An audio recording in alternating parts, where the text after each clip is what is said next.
तर नमस्कार मित्रांनो, माझं नाव फुटी काढा, मी करतो गावरून कुक्कुटपालन. आज आपल्या पक्ष्यांचा 8वा दिवस आणि आज आपण 8व्या दिवशी आपण पक्ष्यांना रासोडाचे डोस देणार आहे.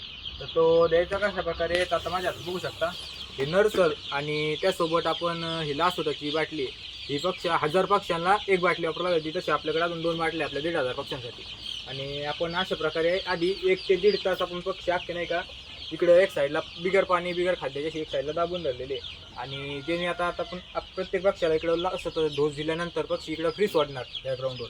आणि तसंच इकडं सोडल्यानंतर आपण त्याला पाणी देणार. आणि आता आपण ही लस कशा प्रकारे देणार ते आपण पुढे दाखवतो. तसंच आपल्याला ही बाटली बघू शकता तुम्ही. हे बाटलीतलं जे पावडर आहे ते पावडर आपण ह्या नर्सलमध्ये मिक्स करून